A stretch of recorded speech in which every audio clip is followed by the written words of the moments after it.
Today's video is unique.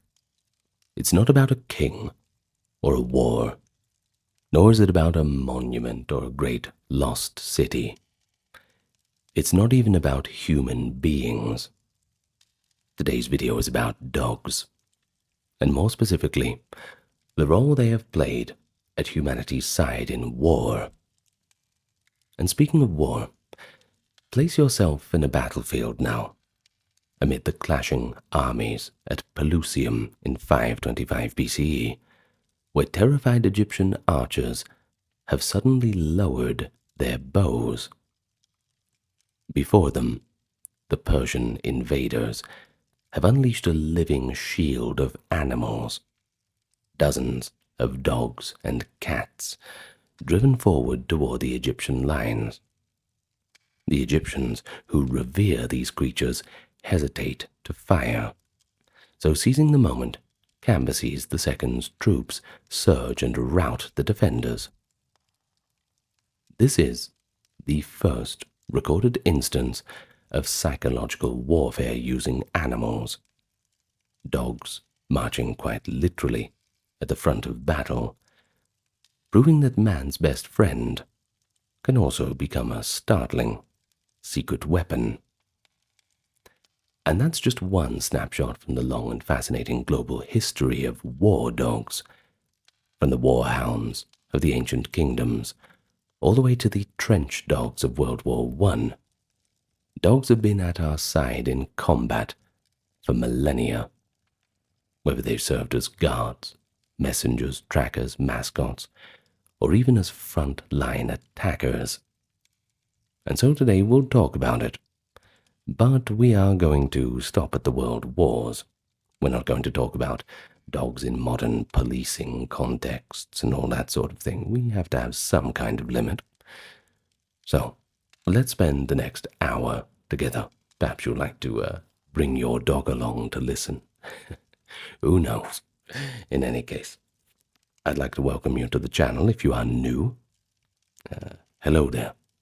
If you're not yet subscribed, well, I invite you to do so if you feel inclined that way.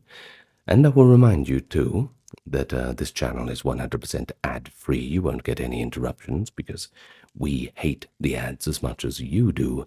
It's a kind of deep-seated and foaming-at-the-mouth hatred for advertisements in general. We rather get funded by those on Patreon, YouTube memberships, but also the merch store, which we've opened with lots of little goodies. And we also have the occasional donation through PayPal and YouTube Super Thanks, which really, really helps. So if you want to find those links, they're all in the pinned comment or description. Or you can just tell your friends, give us a like, comment, and subscribe, the algorithm stuff. Anyway, I won't say any more about it. Let's all get nice and relaxed, and we may begin. Now, if you couldn't tell from the introduction, the partnership between dogs and soldiers is as old as war itself. Ancient civilizations from Egypt and Mesopotamia to Greece and Rome have all left clues of dogs on the battlefield. And it goes back even further than that battle we mentioned. For instance, a chest from the tomb of Pharaoh Tutankhamun, which is around 1325 BCE, by the way, depicts slender dogs lunging at enemy warriors beneath the pharaoh's chariot. A dramatic tableau suggesting that Egyptians may have used dogs in battle, or at least celebrated their symbolic ferocity. Assyrian carvings from Nineveh in the 7th century BC likewise show how powerful mastiff dogs alongside hunters and warriors were, hinting at dogs' roles in combat and security. But of course, one of the earliest written accounts of war dogs comes from 600 BC. King Aelianus of Lydia and Anatolia reportedly developed ferocious dogs against invading Cimmerians, with the hounds tearing into the enemy ranks, killing some attackers and scattering the rest. This event was recorded by later Greek chroniclers, and it shows that by the 7th and 6th centuries BCE, dogs were deliberately trained and employed as shock troops. Indeed, Greek historian Polyaenus tells us that Aelianus brought, quote, fierce dogs that fell upon the barbarians and injured many of them. Around the same era, the armies of the Magnesians in Anatolia were said to include a dog in each cavalry unit. According to the Roman writer Aelian, an 8th century BCE battle between Magnesia and Ephesus saw each horseman accompanied by a dog and spear-wielding servant. When battle commenced, the dogs were loosed first to break the enemy formation, followed by archers, and then by cavalry charge. This almost choreographed use of dogs, especially in canine skirmishers, suggests a level of training and battlefield strategy that, well, frankly, is quite surprising for the time. We are talking almost 3,000 years ago. Some people can't even get their dogs to sit down in the modern day, so it's pretty impressive to train them up. Of course, it's, ethical concerns and all that, but we're not going to judge people from 3,000 years ago with a modern veneer, aren't we? In any case, dogs in antiquity more commonly served as sentries, scouts, and companions, rather than mass assault troops. Greek and Roman military manuals make frequent mention of dogs in camp or on patrol. In fact, the 4th century BCE tactician Aeneas Tacticus, which is a great name for a tactician, advised besieged cities to tie dogs outside the walls at night to detect approaching spies or deserters. Of course, the barking would wake up the drowsy sentries. People still do that sort of thing in their homes in modern times. But he also warned that if the defenders planned a secret sally, the dogs might be silenced, in one rather gruesome suggestion, by cauterizing a dog's vocal cords temporarily. For open battles, Aeneas recommended keeping dogs leashed so they wouldn't indiscriminately harass friendly troops. Historical anecdotes from classical sources also reinforce the guard dog role. In 243 BCE, a Greek leader, Aretus of Sicyon, led a risky night climb to capture the fortress of Acrocorinth. And he did succeed, Plutarch writes, but he was almost undone, because he wasn't counting on the 50 dogs with 50 handlers guarding the ramparts and sounding the alarm. War dogs could even earn recognition in art. One loyal dog that followed his Athenian master into the Battle of Marathon actually survived and was memorialized in a famous painting at Athens' Painted Colonnade. The very inclusion of a dog in the commemorative mural speaks volumes, I think, about how much the Greeks respected the animal's contributions in battle. The Persians and others also used dogs in war. The Persian king Xerxes, when marching his vast army to invade Greece in 480, brought along packs of large Indian hounds.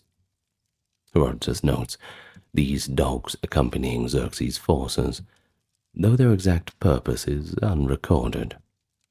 They may have been hunting dogs, brought for sport during the campaign, or possibly intended as war dogs to chase down stragglers.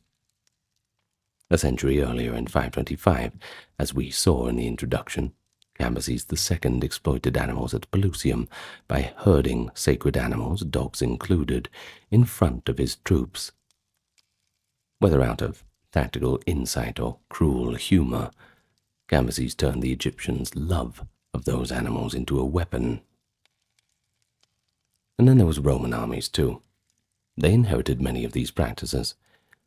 Although there is a popular image of legions with attack dogs in spiked collars, some historians argue that in the actual Roman military, dogs were primarily used for sentry duty and as patrol or messenger animals, rather than as frontline fighters. Romans stationed dogs to guard their camps at night and alert soldiers to any intruders, a critical function in an era of frequent surprise attacks. The Roman historian Vegetius in the 4th century CE noted that dogs were tied at intervals along the perimeters to bark at any suspicious movement. An evocative piece of evidence is the column of Marcus Aurelius in Rome from the 2nd century, which includes carved reliefs of war dogs alongside legionaries, possibly depicting real use of guard dogs during Aurelius's campaigns on the Danube. Nonetheless, there are hints of more aggressive deployment. The Roman naturalist Pliny the Elder, writing in the 1st century CE, mentions several cases of war dogs in his natural history. He notes that the people of Colophon and Castabala in Asia Minor, quote, had troops of dogs for their wars, which fought fiercely in the front rank, never refusing battle. He also recounts that a prince in what is now Libya, the king of the Garamantes, returned from exile escorted by 200 loyal dogs who battled on his behalf. The accounts like that are possibly embellished. It might not have been 200 dogs. Who knows, but that's not really important. What it does suggest is that some cultures did attempt to integrate dogs into combat formations, especially against cavalry or in rough terrain where horses were less effective. And indeed, speaking of horses, heavy mastiff-type dogs could be trained to charge at horses, as Celtic tribes and others did, hoping to panic the enemy's mounts by biting at their legs or jumping up to their throats. The Celts of ancient Europe were particularly famed for their large war dogs. We're talking the Gauls and the Britons. They bred massive hounds. These are, of course, ancestral to today's mastiffs, and sometimes sent them into battle. Strabo, the Greek geographer from the 1st century BCE, notes that Britain exported strong hunting dogs, and that Celtic warriors would even use these dogs in war. Julius Caesar's chronicles later described Britons fighting alongside huge dogs when the Romans invaded Britain in 55 to 54 BCE. And while the line between myth and reality once again is a little blurry, archaeological finds of spiked dog collars from antiquity certainly lend credence to the idea that war dogs were equipped with defensive gear. Of course, spiked collars to protect their necks from predators or weapons, probably from other dogs as well. Well, at the very least, ancient commanders valued dogs for their ferocity, loyalty, and acute senses, qualities that could tip the balance, especially in small-scale engagements or nocturnal operations. And just quickly, it just came into my head then, think about those spiked collars.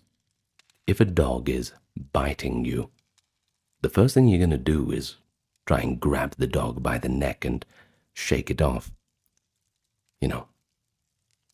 So you think about that, obviously the spikes are going to go through your hands. So there's many assets to this spiked collar. Now here's something interesting. War dogs also became status symbols and diplomatic gifts. Let me explain. In late antiquity, the use of big Molossian hounds, which were the progenitors of mastiffs, began to spread.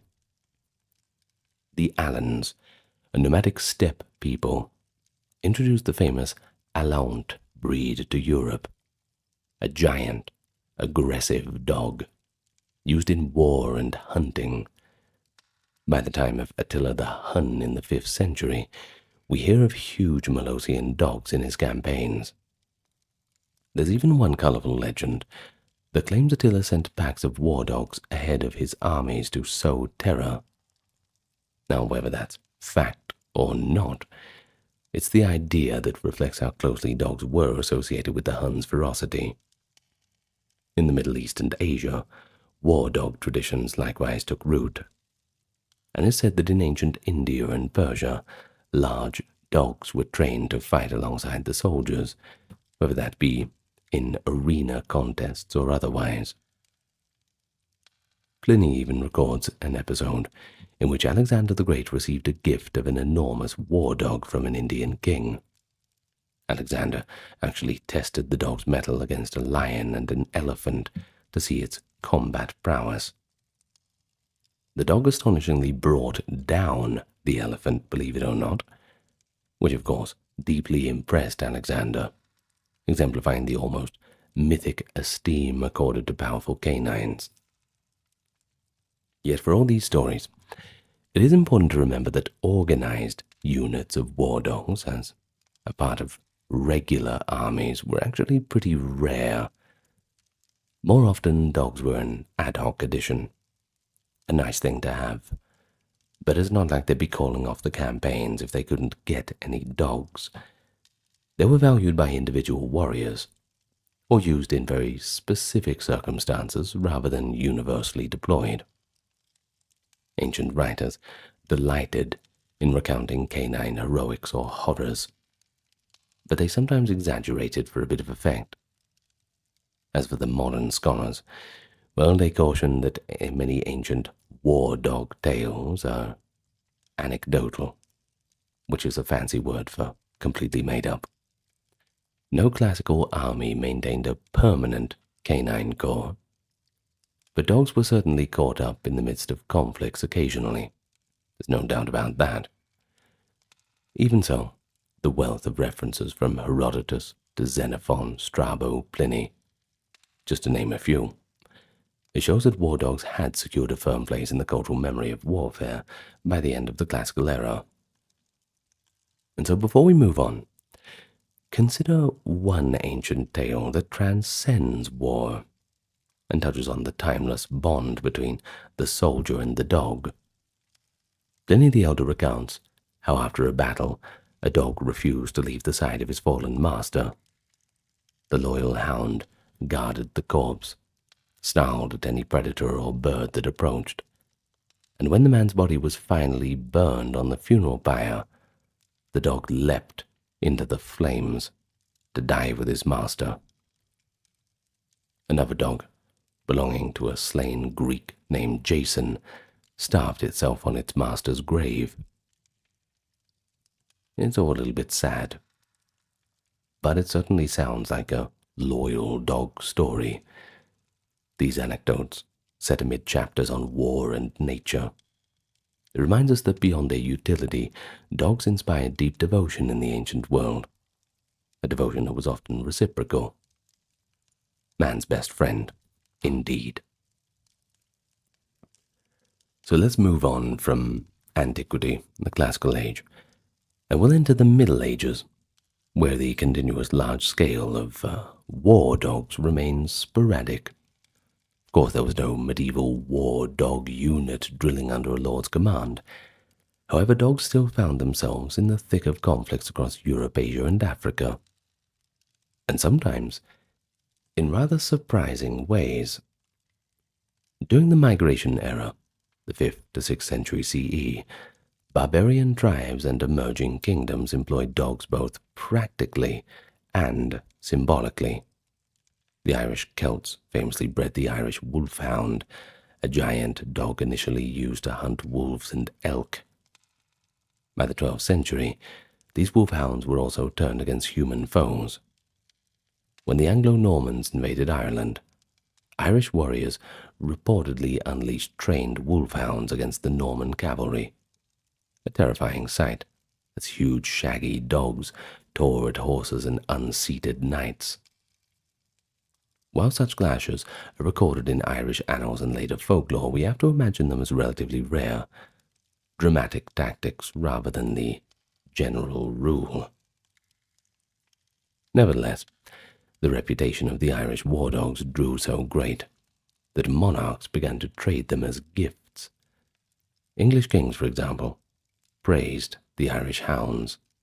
King John of England in 1210 received one named Gellert, and Edward II in the 14th century requested wolfhounds to help hunt wolves in England. These instances show how breeding war-capable dogs became a matter of prestige among nobles. Across continental Europe, Castle inventories often included packs of mastiffs or hounds, used to guard ramparts and camps. A well-kennelled castle would set dogs loose in the courtyard or beyond the walls at night as an early warning system against intruders, much like the Roman camps had done, if you remember. You were paying attention, right? Yeah. Well, there's an enduring legend from the 8th century too, and that is the story of the Welsh prince Llewellyn and his dog Gerald, and that is not the same one as King John's, by the way. Well, this dog saved the prince's infant from a wolf, but was tragically killed in a misunderstanding. Well, you might have heard the tale before. It's the same thing with the snake and all that sort of thing. The one with the snake was there was the parents come home, they find that the dog is covered in blood, and they kill the dog, but then they find that the dog was actually protecting the baby from a snake. They find the snake in the corner of the room, and they feel very terrible because they thought the dog killed the baby, but it didn't. There's a few different tellings of that kind of story, but Llewellyn and Gerald is one of those tellings. And of course, while they're likely apocryphal, the tale does show how medieval people valued dogs, not just in war, but also in peace. So it's always something interesting. There is one remarkable story that's a little bit outside of the medieval period, and it involves an anecdote of a dog saving a prince from humans. It happened in the 1572 Dutch War of Independence, where Prince William of Orange, also known as William the Silent, was asleep in his tent when assassins crept in. William's small dog, a pug named Pompey, actually, according to tradition, sensed the danger. The pug frantically barked, and even scratched at William's face to wake him up, just in time to foil the attack. Well, William survived, and he credited his faithful dog with that. So, in gratitude, the prince's family, the House of Orange, made the pug their official breed. Though this is more of a campsite legend than a tale of pitched battle, well, it certainly paints a vivid picture of a dog's alertness, proving literally life-saving amid wartime intrigue. A tiny little pug accomplished what an entire guard detail could not, and that, well, I suppose that adds a layer of irony and charm. So while Europe had no formal war dog units in the medieval period, the idea of war dogs certainly persisted. Literature and art portrayed kings and knights accompanied by hounds. A 14th century French illumination might show a mastiff in armor, or a Spanish epic might describe war dogs fighting like lions. Maybe they're metaphors and exaggerations. But in practice, medieval warfare was dominated by knights, archers, and later a bit of gunpowder, and that left little room for animal squads. Still, there were specific deployments. For example, records from the Wars of the Roses in England, which was 1455 to 85. Quintessentially peak medieval, although right at the end of the medieval period. In any case, it indicates that both Yorkist and Lancastrian nobles brought mastiffs to battle. These English mastiffs, descendants of the ancient Alant from the Alans, if you remember, were used to guard baggage trains or possibly to confront enemy footmen in the melee. One chronicler mentions war dogs wearing spiked collars let loose during one of these battles. Another image of that medieval dog of war, though such episodes were rare. In the late 15th century, as European warfare took to the seas and to newly conquered lands, there was a bit of a darker chapter that began in war dog history. The Spanish conquistadors and other colonial forces turned dogs into instruments of terror in the Americas. Perhaps more than any other conflict, the Spanish conquest of the New World in the 1500s showcased the gruesome potential of war dogs when used against indigenous peoples. The conquistadors brought large Spanish mastiffs and hounds on their expeditions, breeds like the Alano Español, known for strength and aggression. These dogs were trained to track, attack, and kill on command. There's actually one infamous war dog of this era. His name was Beccarillo, a brown-eyed mastiff owned by the Spanish explorer Juan Ponce de Leon. Stationed in Puerto Rico around 1511, Beccarillo gained a fearsome reputation. In one skirmish, when native Taino warriors launched a nighttime ambush on the Spanish encampment, Beccarillo alerted the soldiers and then sprang to the fray. Reportedly, the dog killed 33 attackers in half an hour. That's pretty good. Well, he became more feared than the men he fought alongside, capable of doing the work of 50 soldiers, according to accounts. A literal beast-like monster. Spanish soldiers so valued this dog that they fed him an equal ration, and even paid him a wage for his services, believe it or not, an almost comical footnote to a terrifying reality. Yet, even amidst all the brutality, there are a few moments of reflection. There is a well-known anecdote about Beccarillo that illustrates a curious kind of mercy. Spanish troops had captured an elderly indigenous woman and decided to toy with her. They gave her a letter to carry to the governor, warning that if she refused, she'd be devoured by dogs. The poor woman obeyed and was sent on her way, and then the captain released Beccarillo to attack her. The massive dog bounded after the woman, who fell to her knees and desperately prayed to the dog for mercy. And incredibly, Beccarillo halted. He sniffed the woman, calmly lifted his leg to mark her, and then returned without harming her. When Ponce de Leon heard of this, he chastised his men, reputedly saying he would not allow a dog's compassion to outshine that of a Christian, and he let the woman go free. I know what you're thinking. It's probably embellished in retelling, but still it survives as a counterpoint to the terror of war, and suggests that even a weaponized dog retains some innate sense of friend and foe, and that's something that transcends its training. Now, lurid as it sounds, the Spanish not only used dogs in battle, but as tools of execution. Yes, we said it would take a dark turn. Contemporary observers like Bartolomé de la Casa, a Dominican friar, recorded horrific scenes.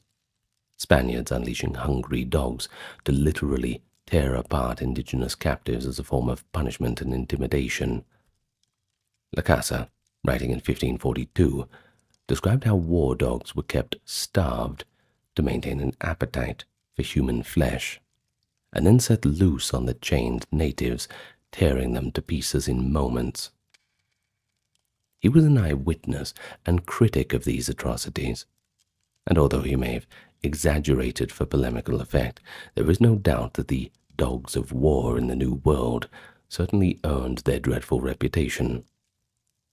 Indigenous peoples who had never seen such animals were terrified by armored mastiffs charging at them, fangs bared. In the conquest of Mexico, Hernan Cortes and his men also employed dogs, though less is said about them than about horses or firearms. In South America, as late as the 19th century, there are accounts of colonial forces using dogs to hunt down resisting tribes, a practice chillingly referred to as letting loose the dogs of war in a very literal sense. Meanwhile, elsewhere in the world, dogs were also making their mark in warfare. A fascinating example comes from Vietnam in the 15th century. During Vietnam's liberation struggle against the Chinese occupation, Emperor Le Loi, I hope I'm saying that one right, who founded the Le dynasty, maintained a kennel of over 100 warhounds. These dogs were trained by a skilled handler, whose mastery of the hounds was so effective that he was promoted to the rank of general, a commander of a shock troop regiment.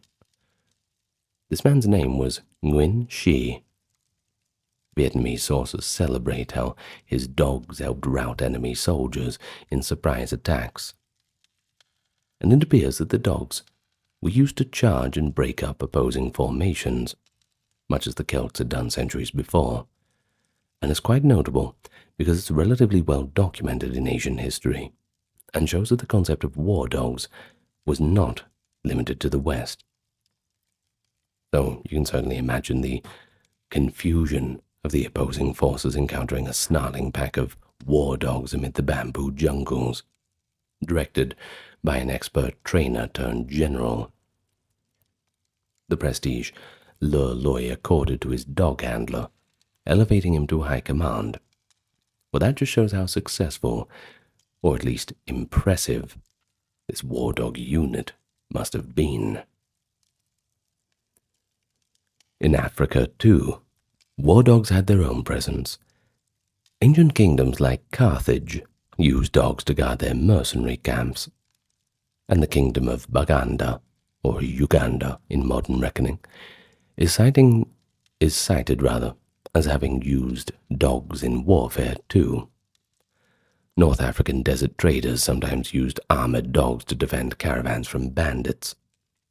And in Morocco, legends tell of sultans training giant hounds to fight alongside soldiers, though specifics of that are pretty scant. In any case, the global threads underscore a pattern. Wherever dogs and humans coexisted, the dog's potential in war eventually found an outlet, albeit often ad hoc or in fringe roles rather than as core troops. Well, by the early modern period, 16th to 18th centuries, the use of war dogs became a bit more institutionalized and ceremonial. European monarchs exchanged gifts of prized hunting dogs that sometimes doubled as war dogs.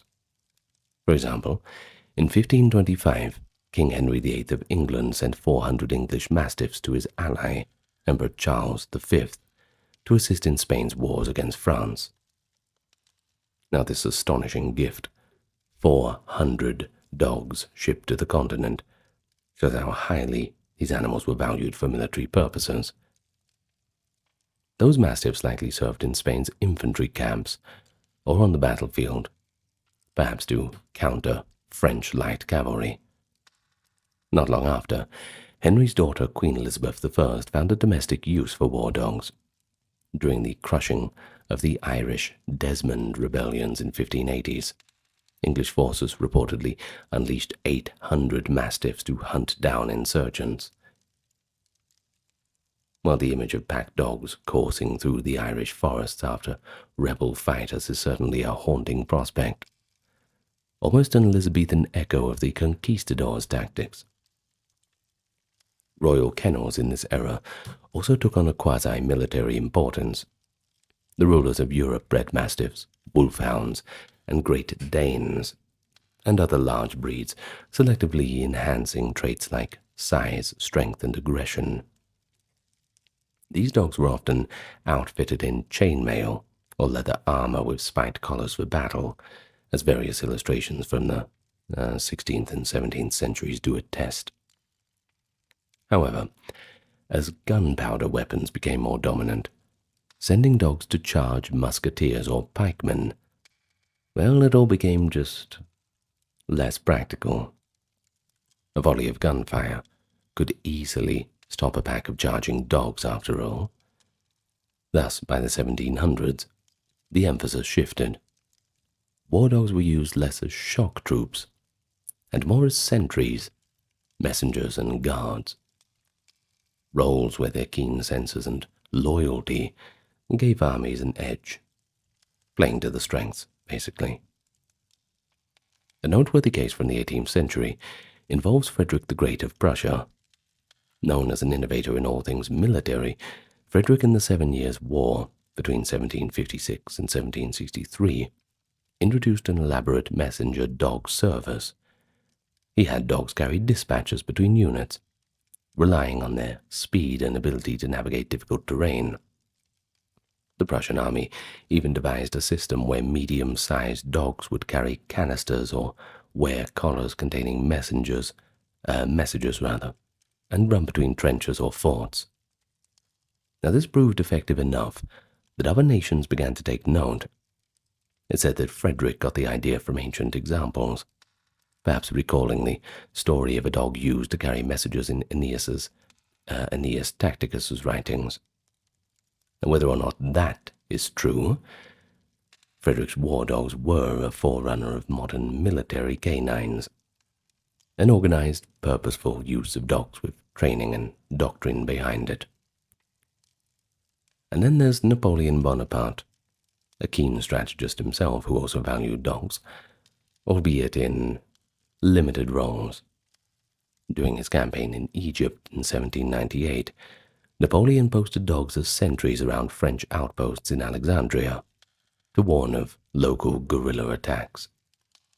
He understood that a barking dog's alarm could save soldiers from a surprise night assault. And there are also anecdotes of Napoleon employing dogs to guard powder, magazines, and prisoners. One story, possibly made up, holds that on the desolate island of Jaffa, French forces besieged by enemy fighters were alerted when their dogs barked in time to repel the attack. Well, a small footnote in the Napoleonic Wars for sure, but it certainly shows that war dogs had a place even amid cannons and muskets. So by the early 19th century, one brutal use of dogs resurfaced in the Americas: slave hunting. In the Caribbean and American South, European colonists and later Americans used bloodhounds and Cuban mastiffs, like the perro de presa, to track and terrorize escaped enslaved people. During the Seminole Wars in Florida of the 1830s, U.S. forces imported Cuban bloodhounds to sniff out Seminole guerrillas in the swamp. These dogs were essentially war dogs deployed against indigenous resistance and runaway slaves. The Union General Ulysses S. Grant, in his Memoirs of the Civil War, notes that Union soldiers would shoot any bloodhounds they encountered, because Confederates had used them to hunt the slaves and guard prisoners. Thus, even outside formal battlefields, dogs influenced the conduct of war, and were themselves a target, enemy combatants of a sort. That's another reminder, too, that the story of war dogs isn't all heroism. It also has plenty of uncomfortable facets, oppression and cruelty, and that reflects the human conflict at its worst. So let's move on now to the 20th century, where the role of dogs in warfare expanded and became a bit more systematically managed. Ironically, the mechanization of warfare, machine guns, tanks, telegraphs, it did not render dogs obsolete, but instead dogs were assigned new tasks in the industrialized war effort, proving that those age-old strengths could still be used to fill critical gaps that technology could not. World War I marked the true coming of age of modern military working dogs, and World War II amplified that trend on an unprecedented scale. On the eve of World War I, many major armies had established formal war dog training programs. The German army in particular led the way. By 1914, Germany had the largest and best prepared war dog contingent, sometimes dubbed the Hund Army, or the Dog Army. Of course, Hund being the word for hound, you know. Approximately 28,000 dogs served with German forces in the First World War, a number that's pretty astonishing, in my opinion. Now, these included about 4,000 Red Cross sanitary dogs trained to find wounded soldiers in no man's land and carry medical supplies. Another 4,000 were used as messenger dogs and sentries. As for the rest, they performed various duties, from pulling machine gun carts to standing guard at supply depots. Other nations followed suit. France, having founded a military dog school in 1910, deployed dogs to the front by 1915. Britain was initially behind and had to scramble to organize its own war dog school with help from dog trainers like Lieutenant Colonel Edwin Richardson, a pioneer who had actually worked with Russian forces earlier. By the war's midpoint, even the United States, which lacked a pre-war dog program, began using dogs on a small scale attached to Allied units, and extensively in propaganda posters as mascots symbolizing loyalty and courage. But what exactly did World War I dogs do? Well, perhaps the most celebrated were the medic or mercy dogs. Trench warfare created vast fields of wounded between lines, and dogs were sent out, often at night, with medical supplies. They were trained to differentiate living soldiers from corpses, and to stay and bark only if a man was alive. Sometimes they even carried a bit of water or a bandage to the wounded. Countless injured men owe their lives to these Red Cross dogs, who alerted medics to their location. The German Sanitätshund, in particular, were gaining renown for saving soldiers under fire. And then there were the messenger dogs too. Don't forget about them. They were equally as important. Communications in World War I were, well, perilous. Telephone lines were cut by shell fire, and human runners could be shot or delayed. Sturdy dogs like German Shepherds, Doberman Pinschers, and Airedale Terriers were trained to memorize 2 points, say a field HQ and an outpost, and run messages back and forth in small tubes on their collar. The dogs would zigzag through trenches, sprint across battlefields, and often succeeded where a human would be targeted. Some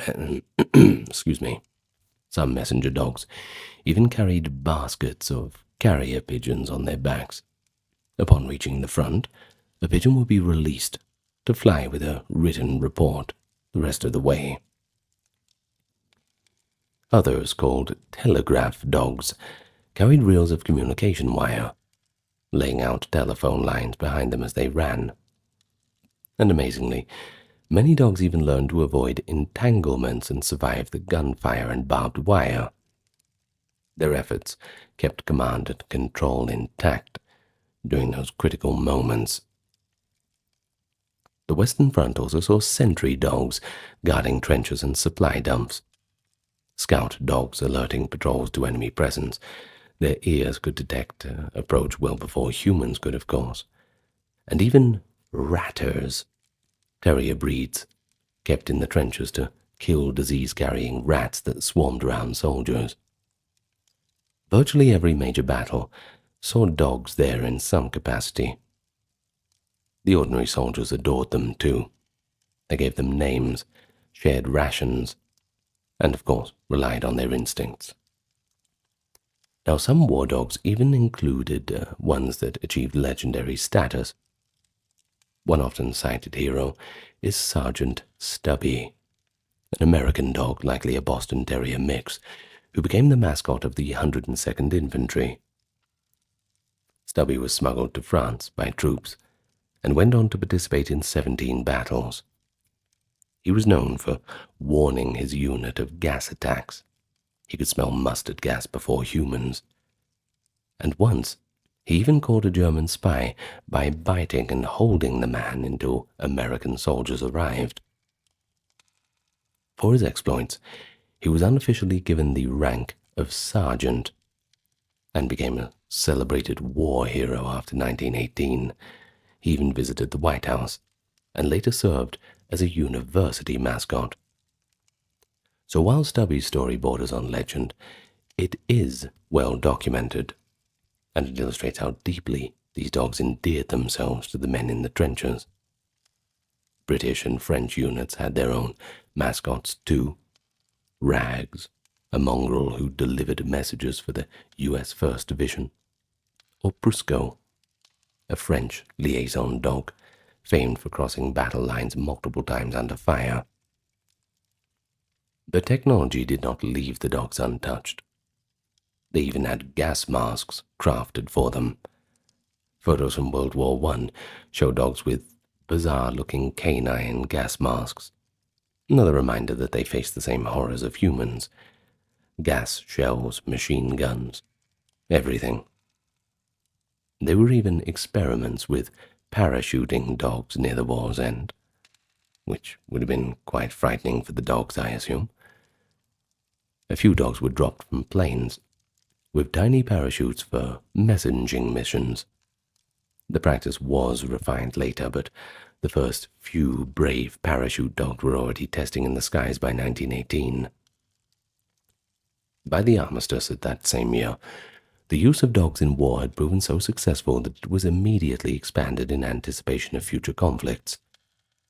It is estimated that all sides combined used tens of thousands of dogs in World War I, and their contributions, from saving lives to maintaining lines of communication, were honored in post-war memoirs and monuments.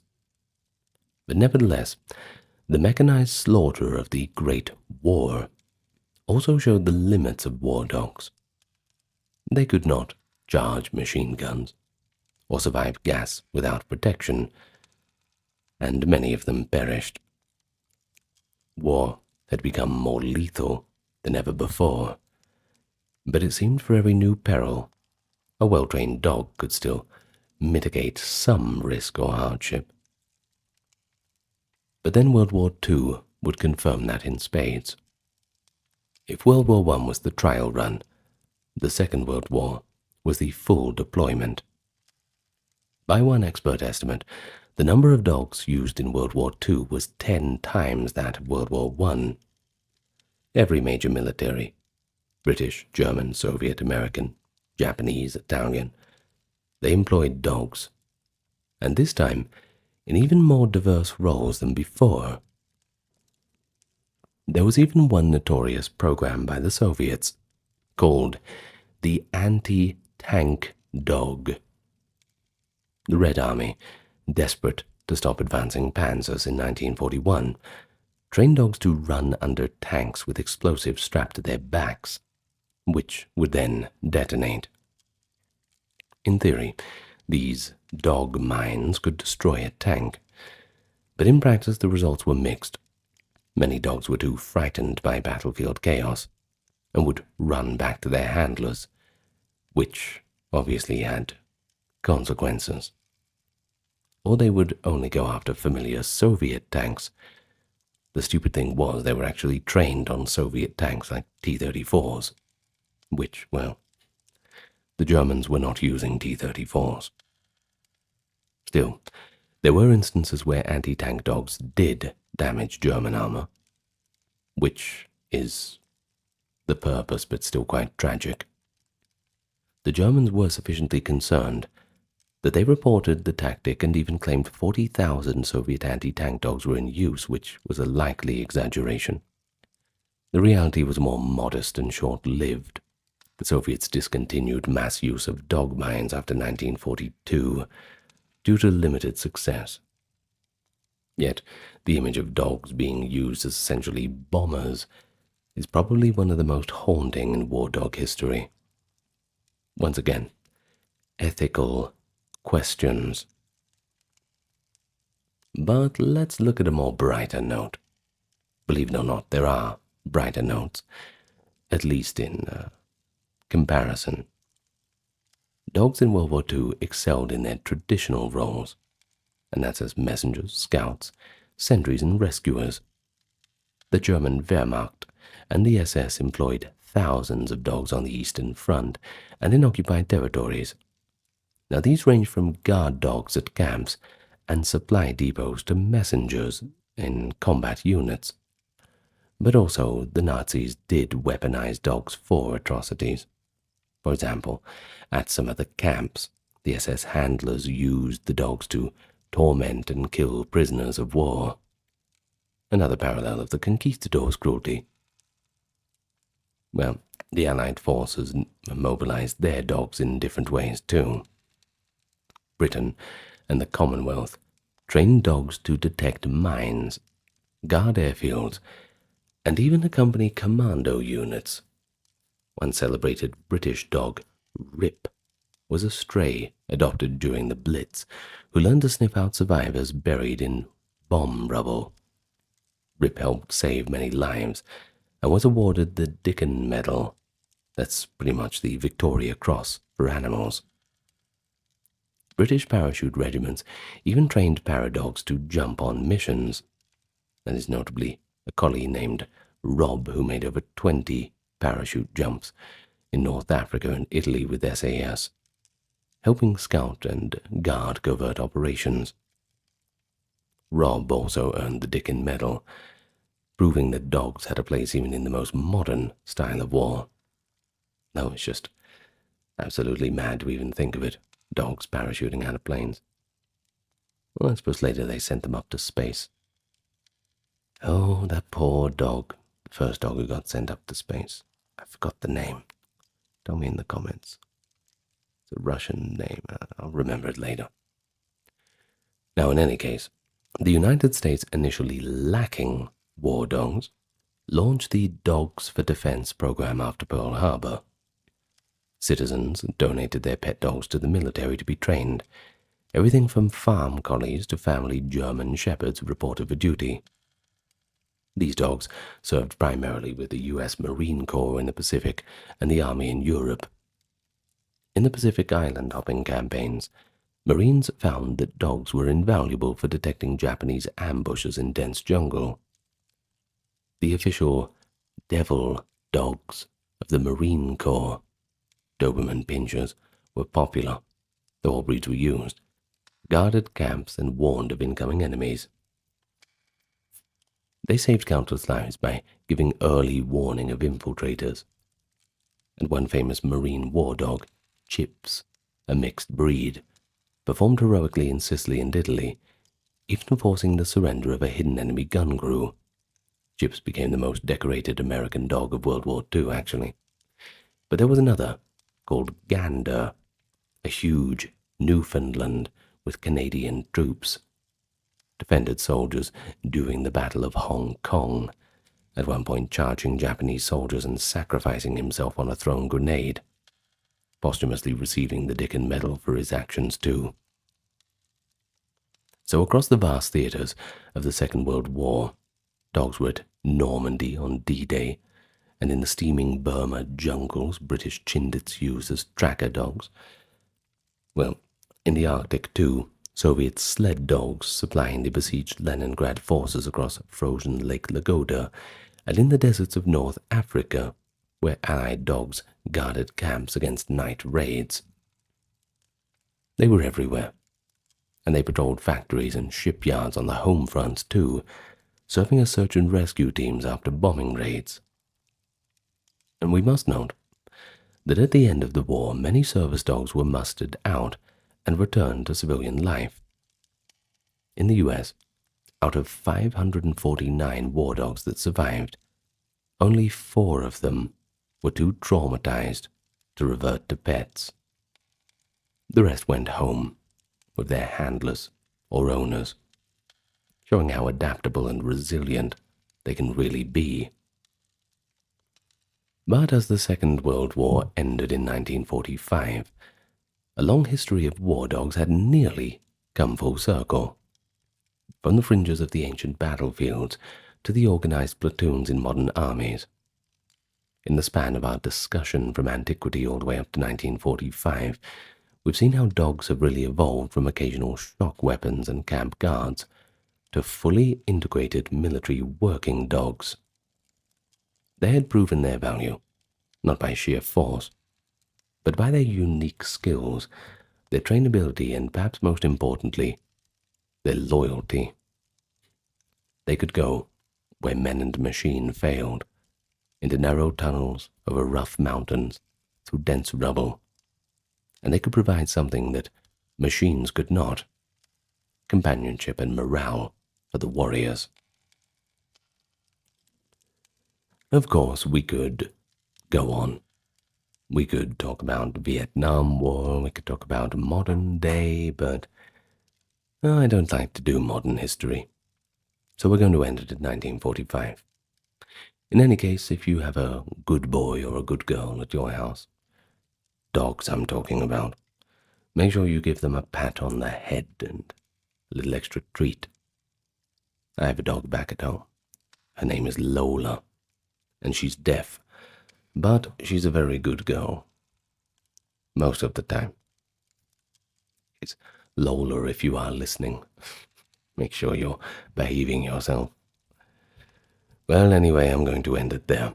Hope you enjoyed. I'm going to thank the top tier patrons. We got Kimberly, Christine, Sally, Ember, Susan, Cameron, Carrie, Charlene, Lynn, Therese, Katiana, Nicholas, Ulfadnir, Alexander, Charles, Christine, Dr. Neuronerd, Erin, Jaden, Jim, Jeffrey, Jessica, Madeline, Melissa, Orthodox Review, Scott, Shell, Wendy, Josie, Sarah, Ryan, Thor, Cameron, Stefan, Kevin, HMSHH, Crystal, Dalvery, Anthony, Lucy, Brandon, Gugu Bubonic, Nicholas, Craig, Neftis, Alexander, Gokhan, Dorsey, Venita, Claire, Cordsey, Carol, Robert, Mary, Bridget, Nefertari, Yvette, Miss Mochi, 11, Allison, Free American, Jennifer, Brittany, David, Cody, Brian, Are You My Mum, Rhonda, Carrie, Katie P., Lovely, Poma, Kevin, Marissa, Altazarkin, Lucy, Julianne, Rosie, Tivolo, Chris, Apocalyptic, Brandy, Wolfsbane, Dude, Brinny,